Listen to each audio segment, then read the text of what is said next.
Folks, welcome to another episode of As the World Churns. I am Danielle Moody, one of your co-pilots, and joining me, as always, is the incomparable Andy Levy.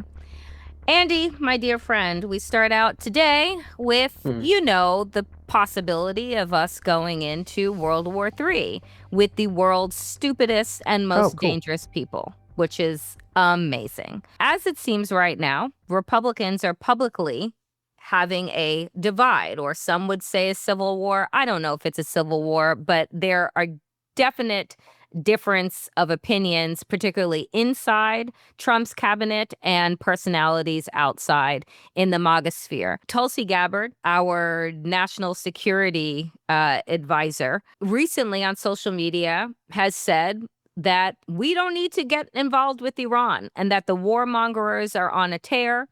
Donald Trump apparently does not like that. He doesn't like anyone disagreeing with him. And what's funny to me is that people have said signs of intelligence show that you surround yourself with people that have differing opinions so that you can formulate your own. So we absolutely know that Donald Trump filling his entire cabinet with bootlicking sycophants is a testament to his lack of intellect and critical thinking at a time when those are the two fucking skills that we need the most in this moment, neither of which the leader of this country possesses. So there are talks about the fact that Tulsi Gabbard is getting frozen out from conversations because she disagrees with Donald Trump. And funny enough, multiple times this week, I'm agreeing with the worst fucking Republicans on the planet.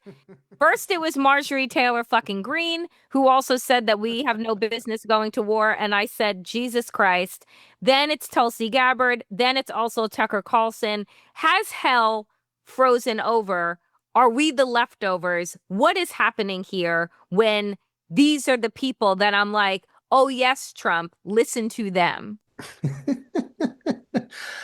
The amazing thing here also is that you've got Tucker Carlson calling Fox News a propaganda hose that is aimed at manipulating elderly viewers, which We're in hell.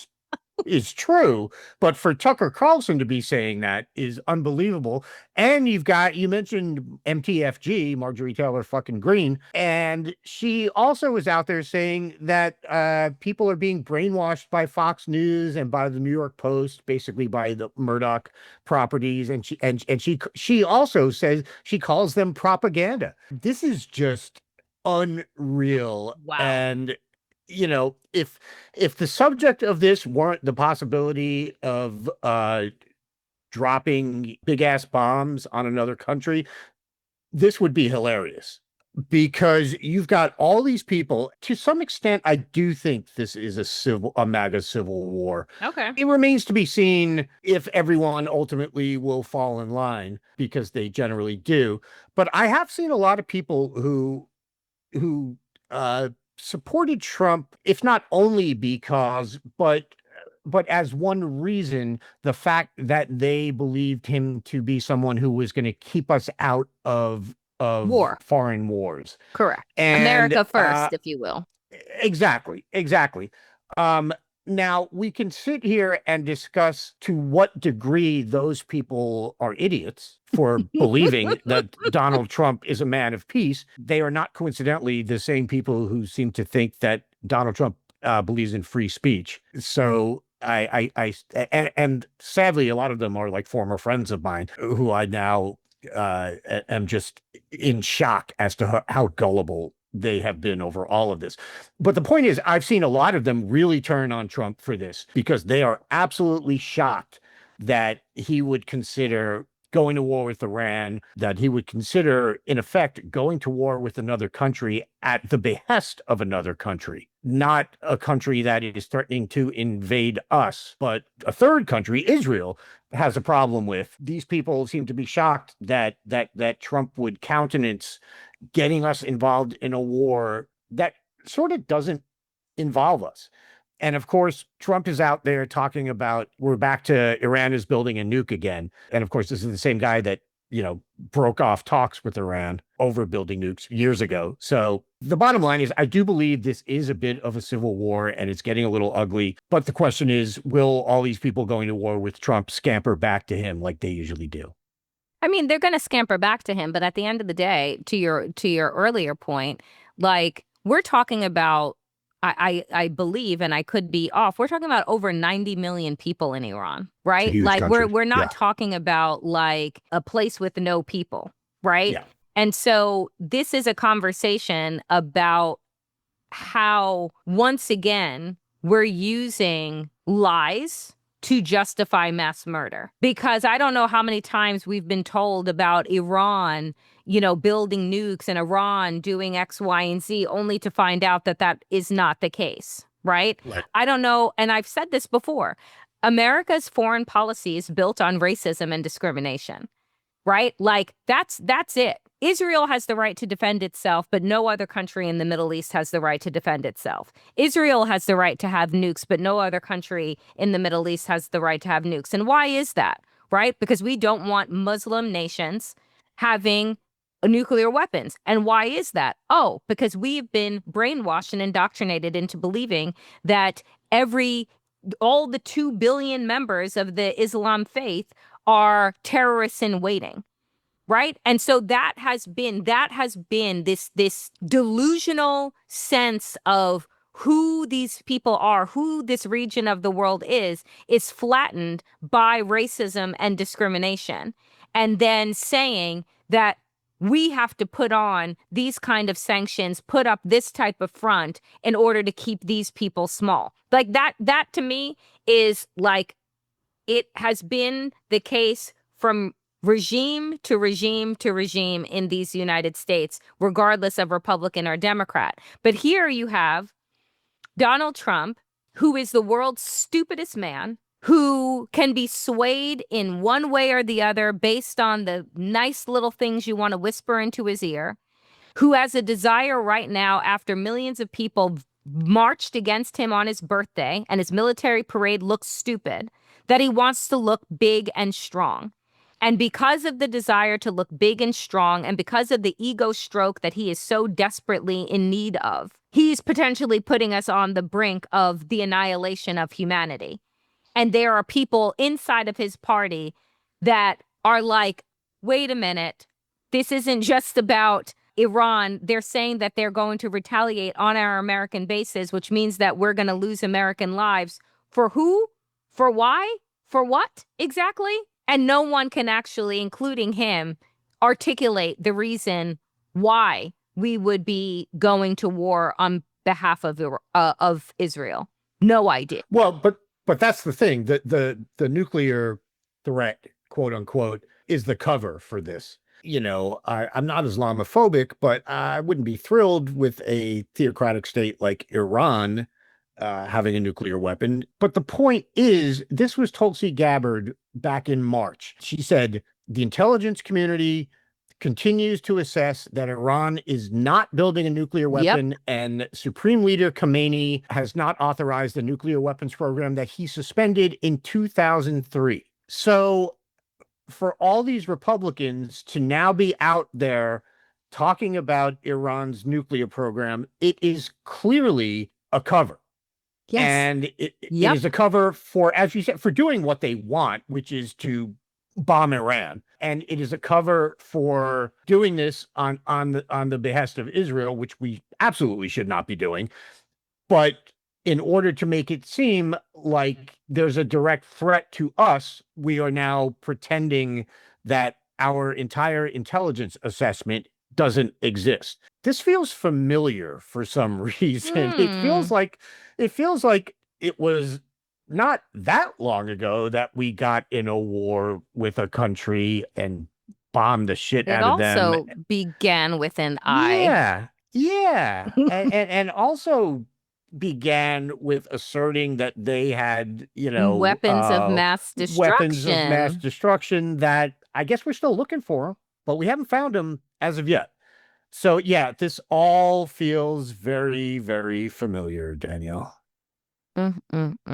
Danielle, we talked in the first half of this segment, we talked about how there seem to be some MAGA people turning against Fox News. Another person who is not happy with a division of Fox News is Donald Trump himself. He's not happy that a Fox News poll uh, found that while 53% of Americans approve of Trump's handling of border security, 53% disapprove of his handling of immigration. This comes on the heels of a Quinnipiac University poll from just about a week ago, showing that Trump's approval rating on immigration was at 43%. Basically, what we are seeing is that the polls are not great for Donald Trump when it comes to immigration, and that all the things that he is doing and all the reckless and illegal actions that he has ordered ICE to take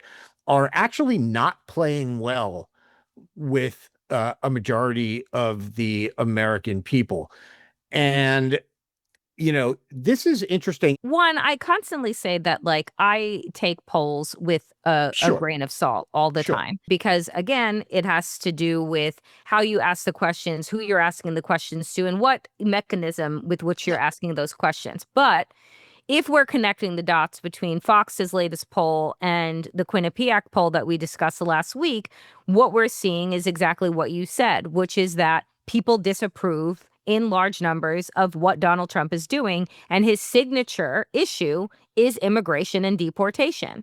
And on his signature issues of immigration and deportation, a majority of the country is not behind him.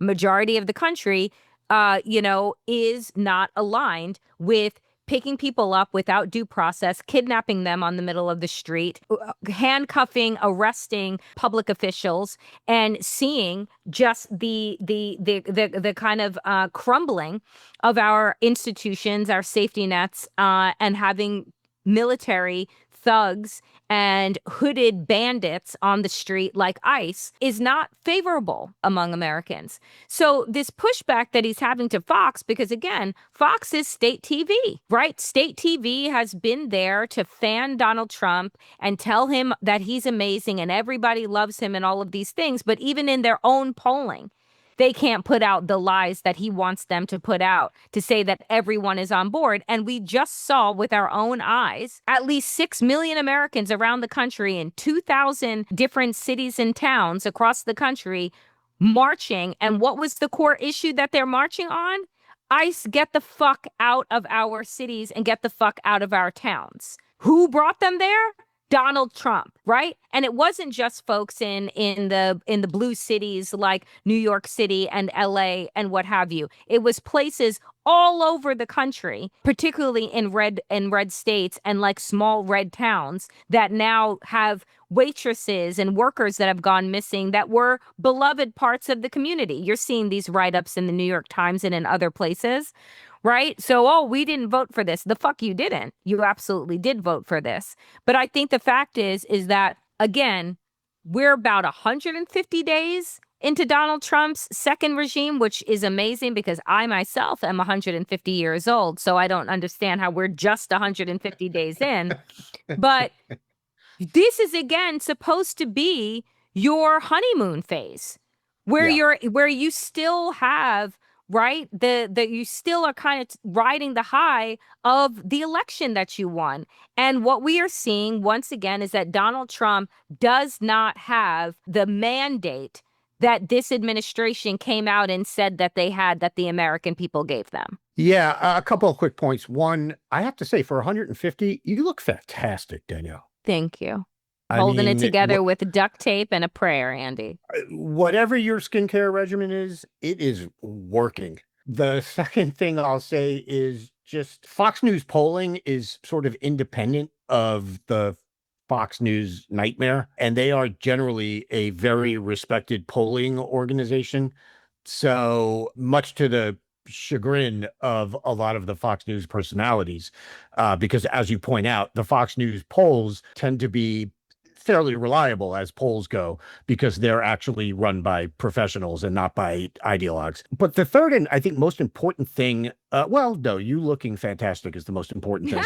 But the second most important thing is that what we need to take from these polls is that Democrats need to get off their asses and stop conceding the issue of immigration to Republicans. Because what we've seen historically, or at least over the past, I don't know, 10, 20 years, is that Democrats at best come across as Republican light Yep. when it comes to immigration. Mm-hmm. They still want to do, or they still say they want to do sort of all the things that Republicans do, but maybe a little less of it, or maybe do it a little more tactfully or in a nicer manner, more politely. But ultimately, they still want to remove people from this country, and they still want to talk about a strong border and all the rhetoric that Republicans use. Democrats fall right into that trap. And maybe if we keep seeing polls like this, maybe Democrats will get it into their head that a lot of people in this country think that immigration is a net positive. And that applies whether you have masked thugs out on the street kidnapping people and deporting them or not. Like, either way, there are a lot of people in this country who recognize that immigrants are good for this country and we should Yep. be welcoming to immigrants. And so, I really hope that a lot of these Democrats who seem to be beholden more to, what the polls say and what they believe the American people think than on having any sort of principles. I hope they will look at this and see that, oh, you know what? Maybe I can actually go out there and talk about immigrants as a net positive for this country, and that the idea of deporting them is bad. So that's what I hope for here, Danielle. I want you to have hope, and I want you to hold fast No, to it. I know. But I I know. really, I really know. don't I think know. that hope is going to float. Do you know what I'm I know. saying? Like, I think Yeah. that Yeah. Democrats are pretty much a lost cause, and that anytime that Republicans have been able to call them soft on crime, soft on immigration, Democrats are just fucking soft in the head at this point. Like, they have no backbone. They have no pushback. I'd like to believe that, oh, this gives them ammo, but are they putting the ammo inside of a leaded pencil? Unclear. Yeah. No, it's a fair point, and I know that, I have sort of a reputation as a cockeyed optimist, and I do need to moderate that and be maybe a little more cynical. I think I'm just not cynical enough. I don't understand how I haven't rubbed off on you in the last like 3 years, but get with the program. Yeah, it's early. Folks, I am very happy to welcome to As the World Churns the founder and the editor-in-chief of The Lever, David Sirota, who is also an Oscar-nominated writer and worked on Bernie Sanders' presidential campaign. And your latest piece, David, I have lots of thoughts about. How to End Democrats' Civil War. First, do you believe that Democrats are truly in the midst of a civil war right now? Or do you feel like there is a clarifying that is happening around who should actually be in charge of the Democratic Party? I definitely think it's a chaotic moment for the Democrats. I mean, they don't really have a coherent, cogent party-wide message other than Donald Trump is bad. That's telling the public what the party is against, not Right. necessarily telling anybody what the party is actually for. It's not really clear what the party is for. And I do think that this has been part of the Democratic Party's problem for a long time, that the party has trouble coherently expressing and communicating what it is for, because it is constantly caught between trying to appease its donor class, but also speak to the grievances and outrage of the voters. And the problem is that lots and lots of voters, I think, feel angry about the things that the donor class is doing. So if you're trying to make the donor class happy and also speak to the grievances of the public, you end up, if you try to serve both both of those groups, you end up sounding incoherent or having no other message than Donald Trump sucks. And that's just not enough. And so I think this question of which side is the Democratic Party on? Is it a donor oligarch party for a kind of what you might think of as the old Rockefeller Republican Party, right? The old Rockefeller Republican Party was sort of an elite country club Republican Party that didn't win lots of elections. It was kind of a permanent minority party. Is that what the Democratic Party is? Or is the Democratic Party going to try to move back to some updated new version of a New Deal Democratic Party that actually tries to represent the economic interests of the working class? And I think that is effectively the war going on inside of the Democratic Party between the factions. And I think the jury's out on who's going to win that battle. You know, and one would argue that the people with the most money, right, have the bigger microphone, and then therefore can be declared the winner. So we're seeing this play out right now in New York City with the mayoral race between Zorin and Cuomo. Zorin is a person of the people, Workers' Party. In all the ways, he is the antithesis of Cuomo, that is establishment backed by billionaires. I will put aside all the sexual harassment, the stealing of money during COVID, all of those things. But you see how the forces in power are aligning against Zorin because they see him as a threat to their power.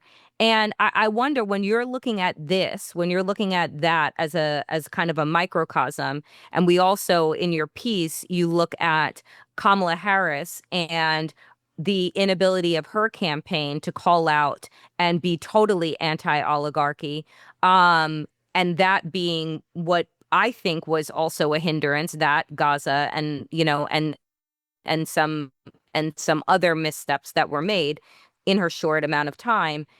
How do you see the public looking at these two kind of examples and saying, if Kamala Harris had gone full anti-oligarchy, do you think that would have resulted in something different? Do you think that New York City is a test case for if our establishment Democrats kind of looking and saying, let's see how this plays out? Because if Zorin is able to hold on, and Cuomo isn't ranked at all, right, or is ranked low, is that the blueprint then for how this party moves forward? I think the ultimate question is, how much money does it take to defeat, in when you look at New York, how much money does it take to defeat a populist message? And I guess what I'm getting at is, I don't think it's zero sum. I think that the fact that Zoran Mamdani is even competitive in this race at all, let's take that as I mean, that is incredible unto itself, in the sense of when you look at how much money is being spent against him. The fact that he is competitive in polls in this race shows how much anger there is out there at the current economic status quo. I mean, think about New York City. It really is a microcosm, a kind of extreme microcosm. It is a city where 1 in 4 people are living in poverty, and where 1 in 24 people are millionaires.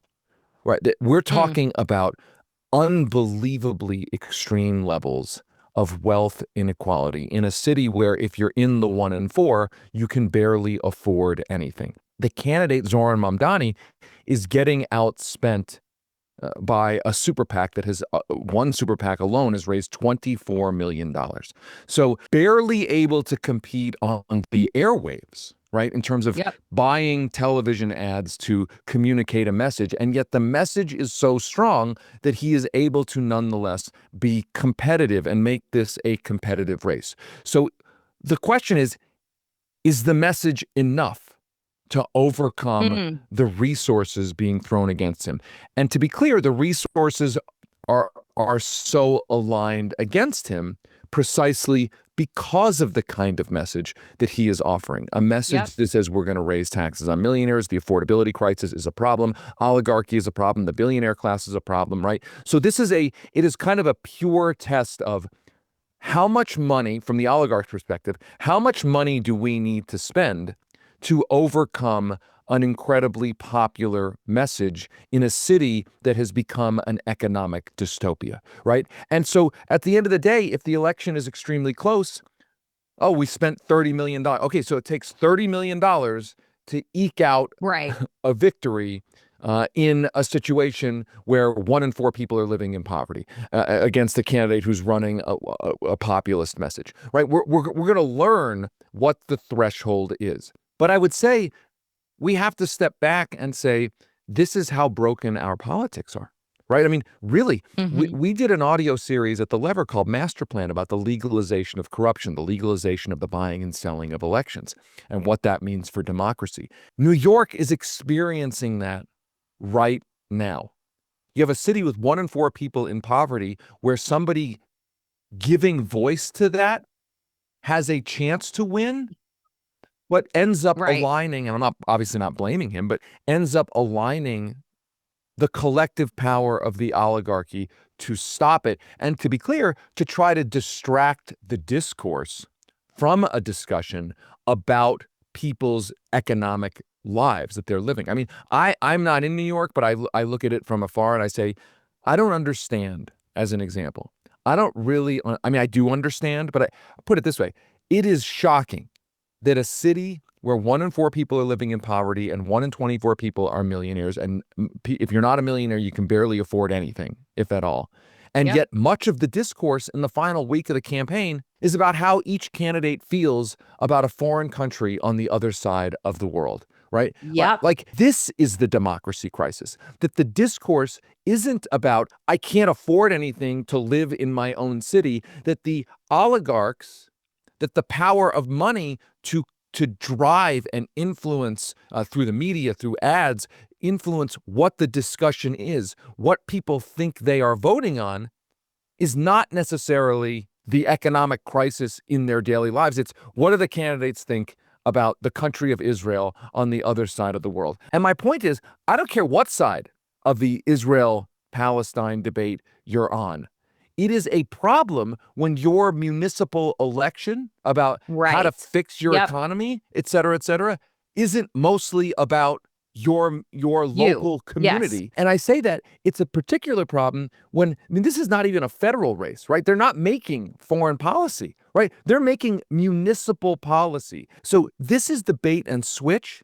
This is how money controls elections. It controls the focus and the discourse and what we think elections are about. Now, I will say, I don't know if their trick is going to work. This trick of, this election is about every other issue other than the economic dystopia right here in New York City. I don't know if their trick is going to work. That's why it's such a fascinating race, to see if all the money and the tricks can work.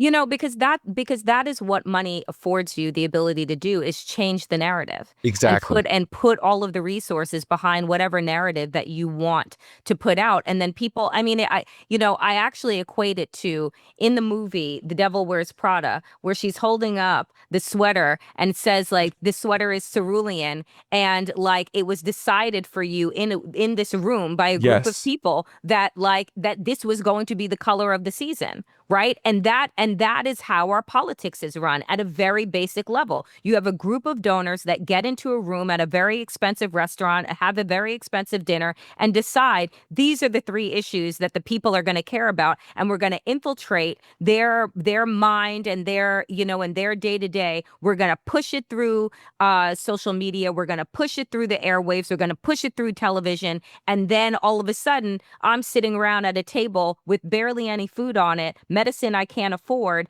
talking about who is for Israel or who is for Palestine. And I don't even understand how I got into this position in the first fucking place when I have an eviction notice on my door. It's such a good point, and we should understand that it comes out of the old science of advertising.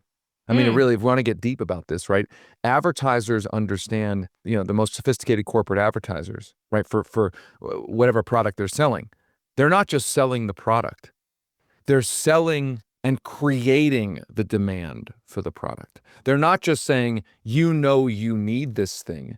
They're actually using their advertising to try to create your demand for a thing that you didn't even know you wanted Yep. or you don't necessarily need. So it's the same thing in politics. An election, you know, in a vacuum, an election for the mayoralty of New York should probably be about how do we make sure fewer than 1/4 of our population is in poverty? How do we make sure people can afford living their daily lives? That should be in a vacuum what an election should be about. But the way money works is it can essentially try to buy the terms of the Yep. debate and buy thus and so what the election is perceived to be about. And that, to my mind, is the democracy crisis. Now, I want to be clear. I'm not all gloom and doom about this. I want to go back to a point that we just made, that we were just talking about. Mm-hmm. A candidate is being wildly outspent with a very simple message. This city is unaffordable. It's unacceptable that it's unaffordable. And that candidate is competitive. So I am optimistic, not necessarily about this election. Like, I don't know what's going to happen in New York's election, but I am optimistic that more and more people have caught on to the sleight of hand, that more and more people are not buying the bullshit. They understand that they are being fed bullshit. Now, the problem is where does that realization go? Where does it get channeled into? I think Donald Trump has done a really good job of channeling it into his movement, waking up from the fact that you're being fed bullshit. Where that outrage is channeled, that's the contest for the future of this country. You know, and here's the thing is that like Donald Trump has done a very good job of funneling that into white grievance. That if we Yes. just get away with, if we just get rid of all of the undocumented people, all the people of color, all the queer people, all the trans people, all the people with disabilities, then your life is going to be better. Except here's where I think that the breaking is coming. And we saw that with the No Kings protests and millions of people in this country and millions around the world marching and saying, you know what?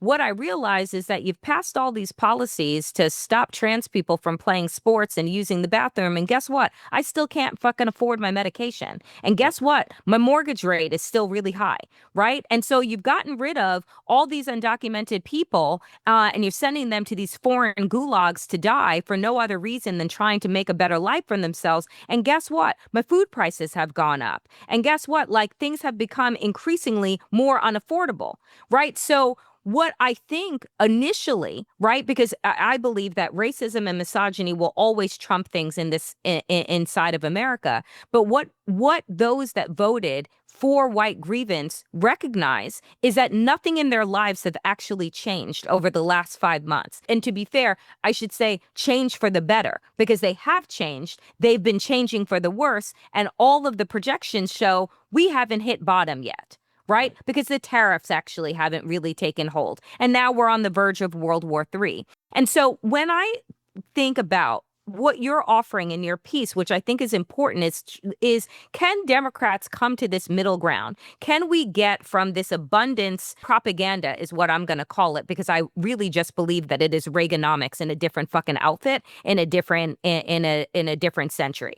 That's all that it is. Everything that Ezra Klein and that they offered in that book, I'm just like, this all sounds eerily familiar. I'm old enough to not actually fall for the rope-a-dope in this like nuanced language because you want to use the word abundance and then people feel full and good about it. On the other side of that is the populist argument that Democrats have never fully really wrapped their hands around. And for the reason is because they get money from the same fucking people that the Republicans get money from.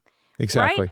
And so you have just this small group of people, Bernie Sanders and Elizabeth Warren and AOC and a few voices that have tried to say, hey, let us stop with the division with identity and with race and with all of these other things because we have a common enemy, right? It actually is the billionaire class.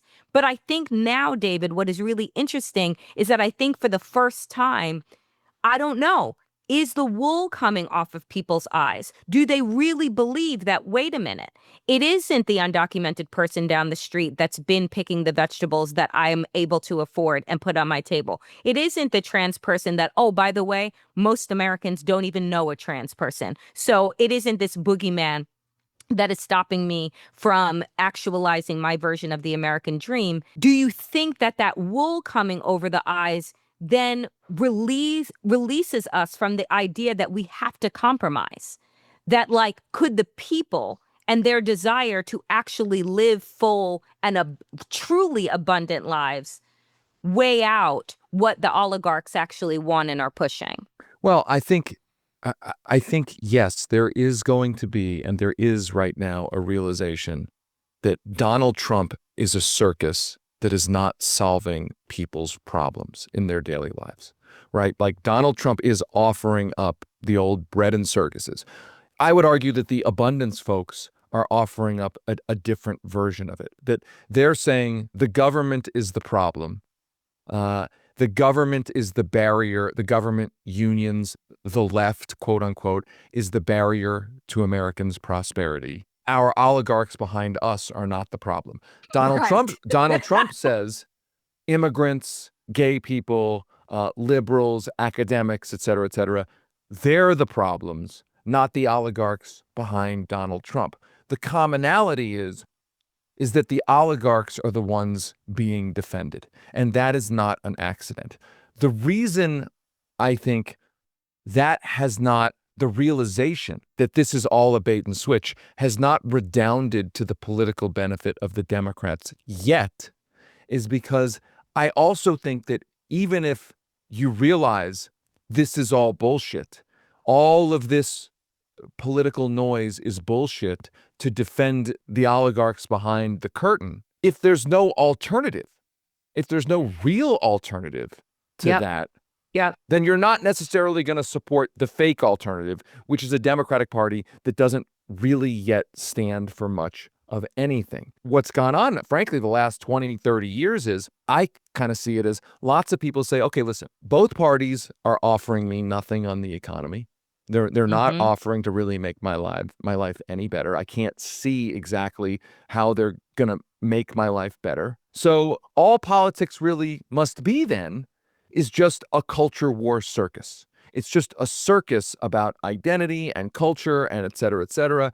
And so I'm either not going to participate in politics because it's not meaningful, or if I participate, I'll just participate based on which side of the circus I like, knowing that that it's not really about anything that affects my actual daily life. And I think that's why you've seen so many people drop out of the political process, because it's like they don't have time for it, right? Like I don't have a lot of time lately to watch reality TV shows, so I don't watch a lot of it. I think a lot of people say politics is just one big reality TV show. No Yep. one's really on. And look, I might once in a while, it might entertain me, but like I'm not going to take it seriously because nothing there is actually promising or offering any way that it's going to actually positively impact my life.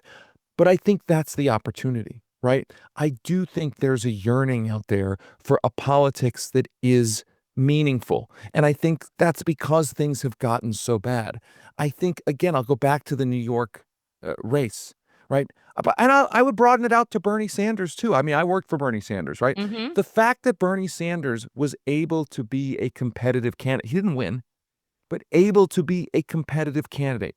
The fact that Mamdani is able to be a competitive candidate. The fact that AOC was able to be a competitive candidate and actually win that congressional race. They had all of the odds stacked against them. In a previous generation, they may have been completely fringe candidates who never had any shot at all. But the fact that they are competitive says that the anger, the visceral anger and desire and yearning is real, because it's able to that anger is persisting despite the best efforts of the billionaire class to keep it down and keep people demoralized and disillusioned. Yeah. So I don't know what's going to happen in this election, but I agree with, I mean, I saw Zoran say, there are no moral victories. I don't think if he loses in a close race, it's a quote moral victory. But I do think if the results show that the race was competitive.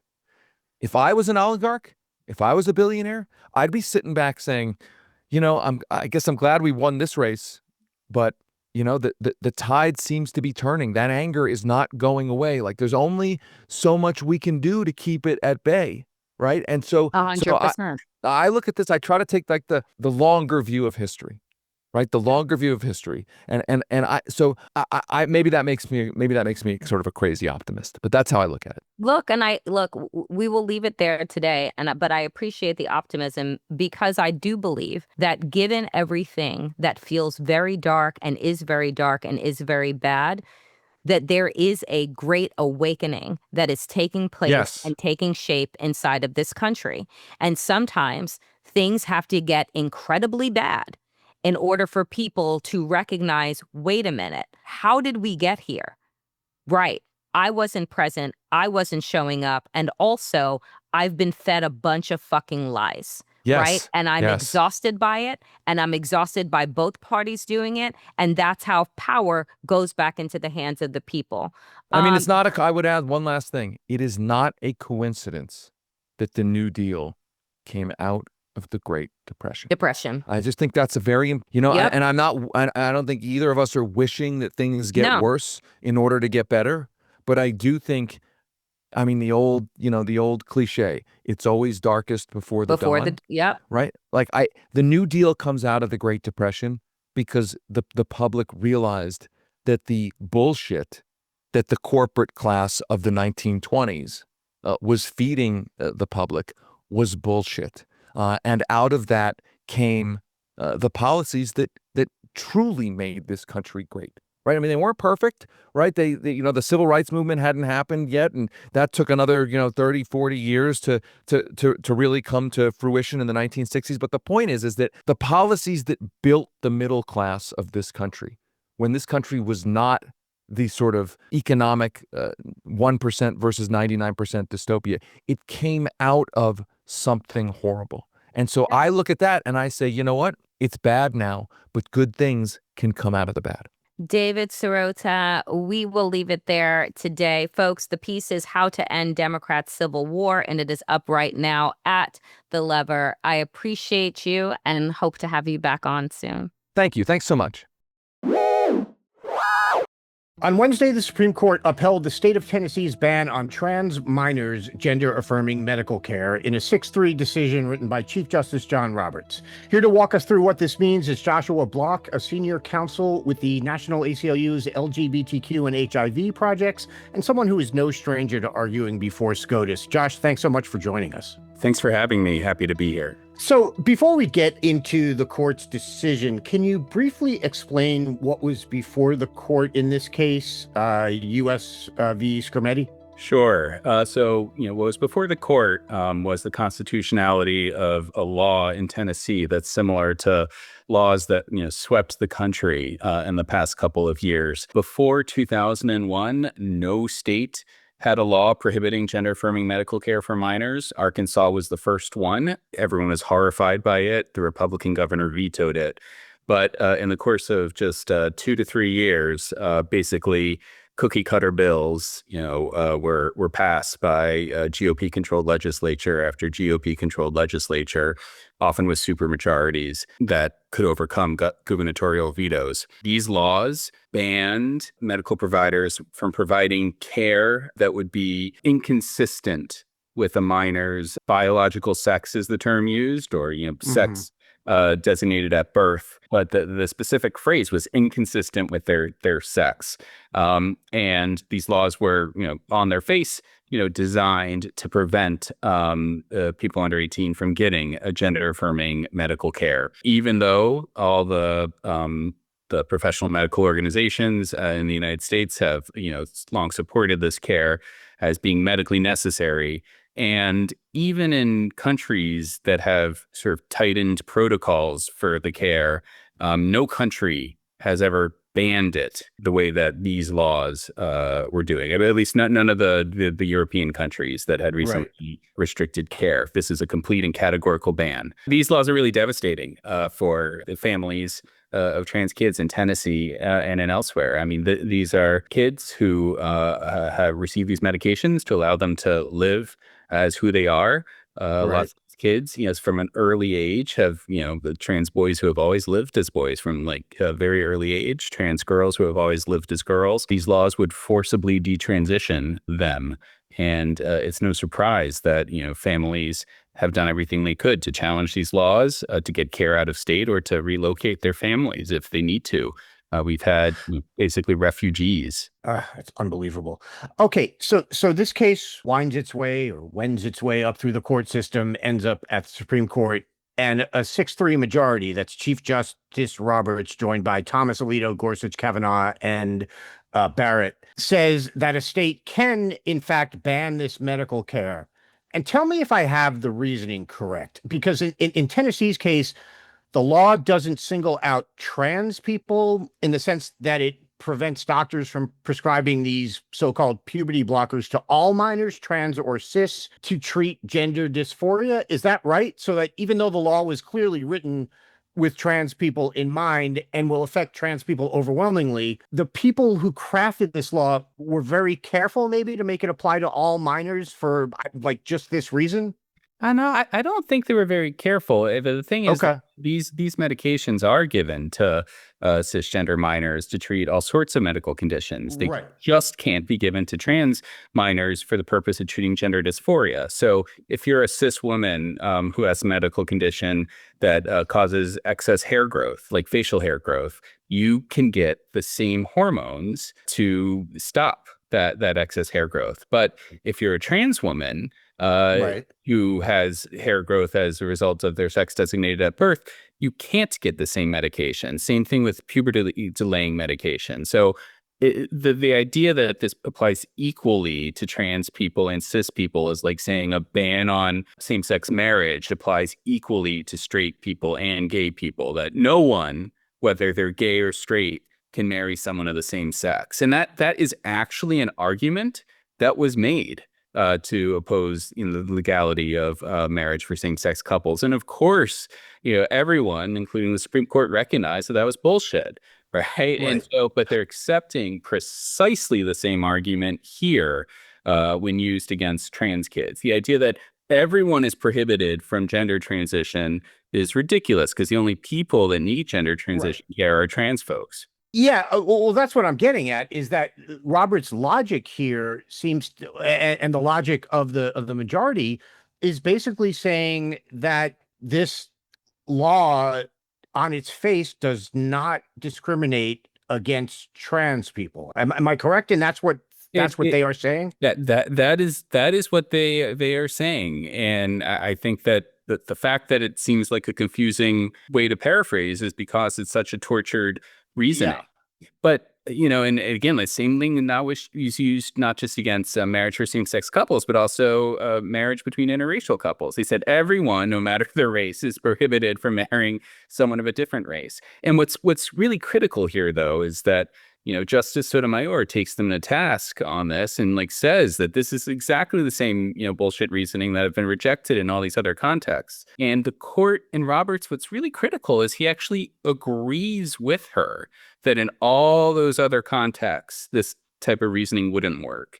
And he says, but we're going to accept this reasoning here in the specific context of medical treatments. So he's basically carving out a medical treatment exception to common sense. And it's super frustrating because it's sort of a because I said so response. But, at the same time, it's important to recognize that he does acknowledge that for other things, like taking a job inconsistent with your sex at birth, wearing clothing inconsistent with your sex designated at birth, he agrees that would be trans discrimination. He's just saying for medical treatments, we're going to have this, special arbitrary rule. So explain something to me. What is there's a phrase that's being used a lot in this decision and in talking about this decision, and that it's a phrase called heightened scrutiny. Can you explain what that is and why it's so important here? So scrutiny, of course, means looking closer at something.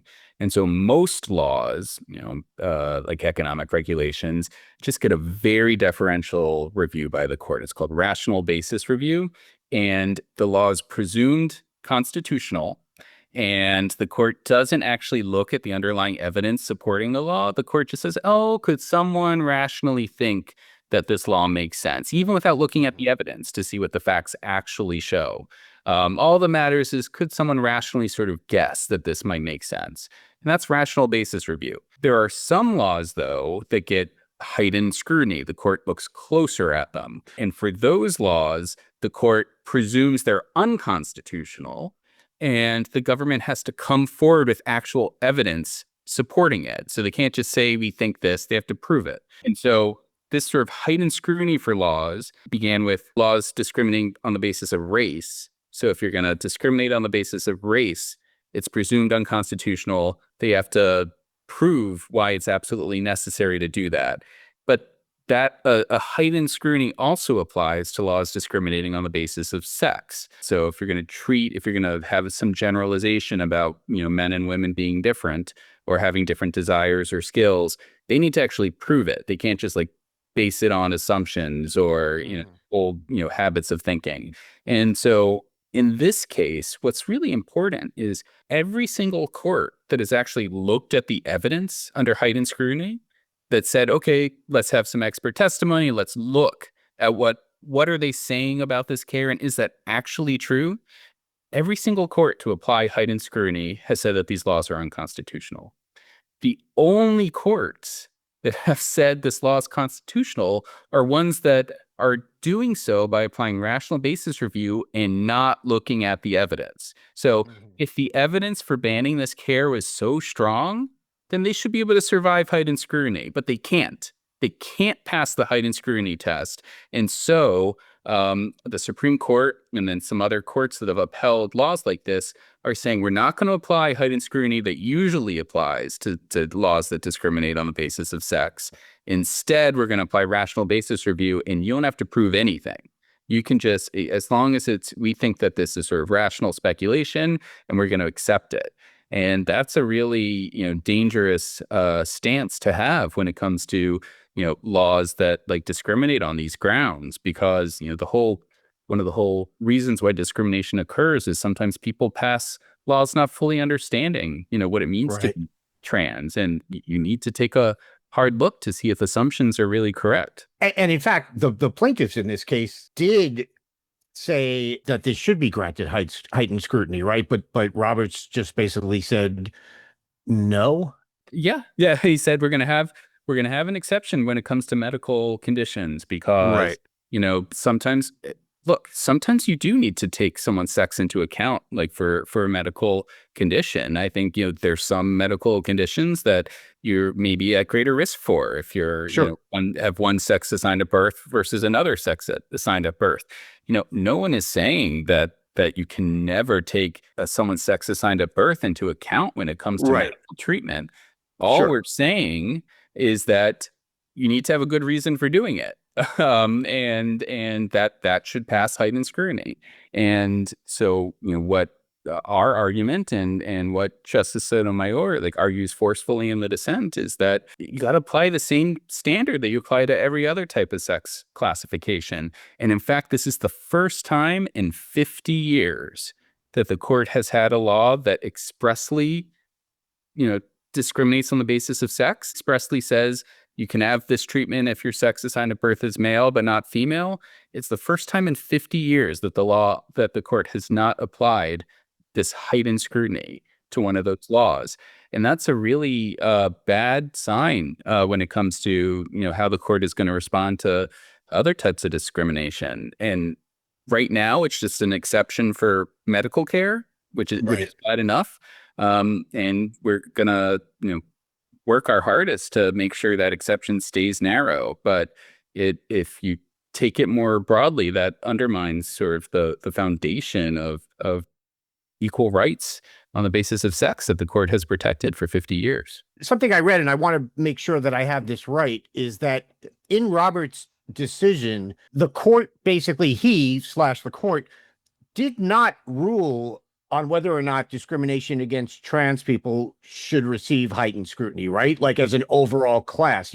It's very narrowly tailored to this law. Am I right about that? You're absolutely right. And I think that's really of critical importance that, both sides put in front of the court this question about what is the standard of review for laws that discriminate on the basis of that discriminate against transgender people. The other side argued that as a general matter, those laws just get rational basis review. And we argued as a general matter, they get heightened scrutiny. And so the court went out of its way to say, we're not going to answer that question, for other contexts. So, we're only focusing on this narrow medical context. And some of the justices who concurred, like Barrett and Alito, wanted to go further and wanted to say, we're going to say rational basis review for everything.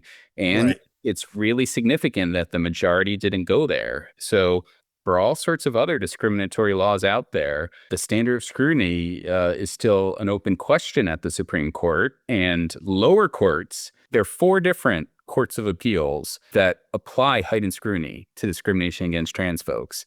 And in those circuits, they're going to continue applying heightened scrutiny. Those decisions have not been overruled. And that's just a really crucial point protecting folks.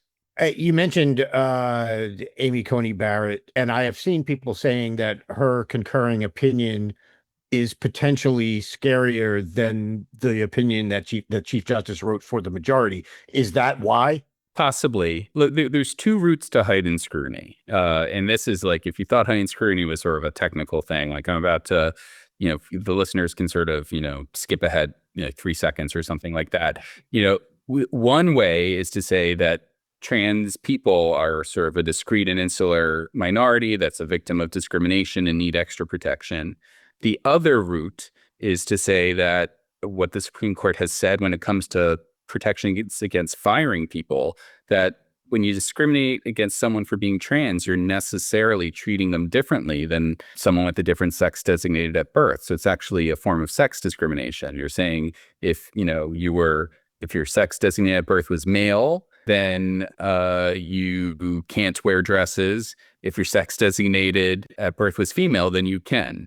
So it's like a very specific sex classification. So Justice Barrett's opinion says that trans folks don't get their own protection as a vulnerable minority. I don't see her decision as actually resolving whether it would be sex discrimination in other contexts. But it's still certainly discouraging, and I know that some folks have thought that she in some areas has been a more moderating voice than some of the other justices.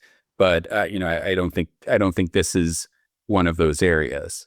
Right. So, okay, what does this mean overall? And obviously, first and foremost, what does it mean for trans folks in America? This particular case, I guess, only applies to this Tennessee law, but are there nationwide repercussions for this? As you pointed out, I think 25 states have categorical bans on gender-affirming medical care. So obviously, this is not good for trans folks. How bad is it? Yeah. So these are bans for medical care for minors, first of all, which is an important. Sure. It's an important distinction because the next frontier are attempts to ban it for adults also. The immediate result is obviously horrifying and terrible. These laws were unthinkable 5 years ago. And now through half the country, trans minors can't get medical care that's really essential for them to, be living and thriving. And so I don't think you can just wash away the devastating impact of this. Yeah. And I think it's important for folks to, understand that. At the same time, there are still tools available to protect folks for the time being. And we don't want to, comply in advance and read the Supreme Court decision as saying things that it doesn't actually say. So first of all, this is a law that only focuses on minors, not adults. Second of all, it's a law that is just focusing on constitutional equal protection claims. It says you have to treat everyone equally. It doesn't talk about claims involving, sort of a fundamental right for parents to provide medical care to their kids. It doesn't talk about other statutes like that prohibit sex discrimination in employment and in schools and in other contexts. And then it doesn't provide any support for the federal government to be doing anything because there is no federal law that prohibits gender-affirming medical care for minors. So what we've seen is, the court in this case says it's up to the democratic process in these states to determine whether to ban gender-affirming medical care for minors. But what President Trump has done is he, since the day he came into office, has tried to usurp the democratic process and try to ban this care unilaterally. And we've had to go to court to get injunctions to stop him. So if what Scrimetti says is that this is up to the democratic process, then that means that we got to follow the laws that Congress has passed, and not what the president wants to just say in an executive order. And there's absolutely no federal law, prohibiting medical care for transgender minors in any way. And it's important to remain super clear about that because they want to, make this illegal with just a stroke of the pen instead of actually getting Congress to pass something. And we're going to fight tooth and nail to, protect the ability of folks in states where this care is legal to continue getting it. Well, Josh, thank you so much first for coming on the podcast, but also just for all the work you and the ACLU are doing on this. And, obviously we live in scary times right now for everyone, but trans people seem to have it particularly bad these days. And it's just an awful situation. And I'm thankful that at least there are people like you out there and groups like the ACLU out there fighting the good fight. Thanks again for coming on and explaining all this to us. I really appreciate it. Thanks for having me. All right, Andy, as we close out yet another apocalyptic week in these divided states of America, how are you closing it out with your fuck that guy? Well, people around the country may not know this, but there's a mayoral election in New York City going on. I know it's never talked about. Never. We try to keep it quiet. Very under wraps here. Very under wraps. It's not over covered in the media at all across the country. But I'm going to talk about it because what we've got right now are two leading candidates. One is a ghoul named Andrew Cuomo, who should be in prison. And the other is a gentleman named Zoran Mamdani, who is a member of the Democratic Socialist Party. And everyone thinks that that's very scary. Not everyone, because he's doing well in the polls, but there are people who think that that's scary. And there are particularly people on the right who think that that's scary. And I want to talk about a guy named John Katzimatidis. I think I pronounced that right, but if I didn't, I honestly don't give a fuck because he sucks. Oh. He owns, among other things, a chain of supermarkets, grocery stores that's based in Manhattan called Gristedes. He has now come out and said that he may have to close or sell his chain if Mamdani gets elected, because Mamdani apparently is going to open city-run supermarkets for free. So what I want to say here is Gristedes sucks.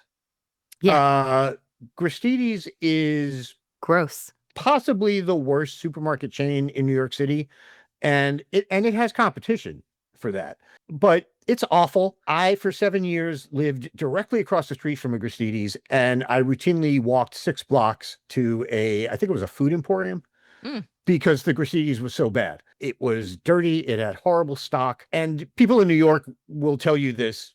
This was not just one Gristedes that happened to be subpar. It's a shitty grocery store chain run by a shitty person. So if he wants to close them, yay. Don't threaten. Like, that's another reason to vote for Mamdani, as far as I'm concerned. But we are seeing a lot of this in New York. We're seeing that there's this guy, Bill Ackman, Mike Bloomberg. All these people are getting behind Andrew Cuomo because they are terrified of an actual progressive being mayor of the city. And they know damn well that Andrew Cuomo will help them, will be good for the billionaire class in New York. So yeah, so my fuck that guy is it's John Catsimatidis, but it's also in general the New York billionaire class that is pouring money into Andrew Cuomo's campaign. Andrew Cuomo, who again should be in prison, credibly accused of sexually harassing dozens of women, lied about people dying in nursing homes during COVID and the role he played in that. And these people are all supporting him. So fuck all those guys. So I have an interview, with David Sirota, and we talk about this race and how the mayoral race is shaping up, and it's basically billionaires against everybody else. And that's essentially like how the world has shaped up right now, which is it's billionaires against the rest of us. And the fact that the billionaire class is throwing their money behind Cuomo should be enough. If you know nothing about Zoran Mamdani, then like my thought is the billionaires are backing Cuomo. The billionaires who keep your rent high, who keep everything out of reach. 1 in 4 New Yorkers is living in poverty. And we want to have conversations about, well, it's really not about, the billionaires. It's really about regulation. It's really about X, Y, and Z, and make it be about everything other than who is the cause of the problem. And the only way to get rid of that problem is to get rid of the people that continue to provide them with power, which is Andrew Cuomo. So fuck that guy. Fuck Gristedes. It is gross. And that's what it should be called. The gross grocery chain, because I have never gone in one and been like, oh, it's nice and clean in here. So Yeah. It's Gristedes. Gristedes. There you go. All right, Danielle, close out this week. Who you got? Who's your fuck that guy? I wish that I could one day pick somebody new, but unfortunately I can't, not this week. So it has been announced that the Trump administration is closing down in 30 days the LGBTQ plus suicide hotline, 988, which his administration, in a bipartisan fashion, voted to have after data revealed that LGBTQ youth face different issues and require the folks that answer the phones, the counselors that answer the phones, require different types of training. And this is a community that is incredibly marginalized, has much higher rates of suicide and attempted suicide, depression, alcoholism than their straight and cis peers. And so 988 was created, and the press 3 button after you dial 988 sends you directly to a counselor that is trained to help you. 1.3 million LGBT youth across the country utilize that hotline. Donald Trump's administration has decided to end that hotline and effectively put the lives of LGBTQ youth at risk.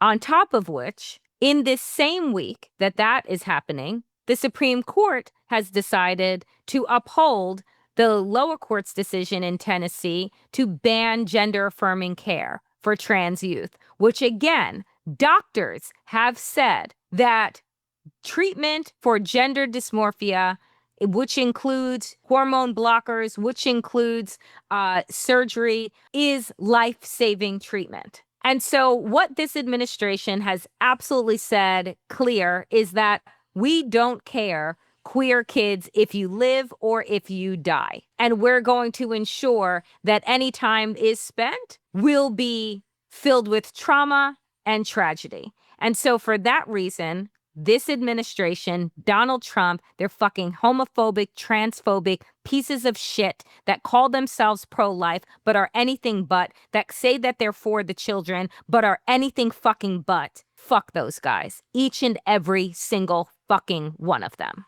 But look, at least they had the courtesy to not do all of this during Pride Month. Right. Wait. Oh, but about that. Yeah.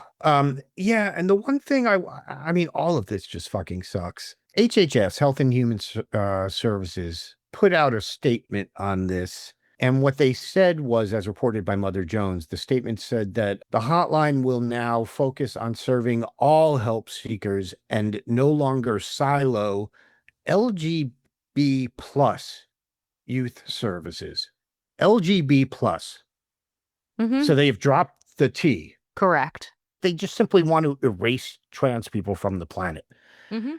If you don't think that this is a Nazi-esque tactic and a Nazi-esque goal, I can't help you.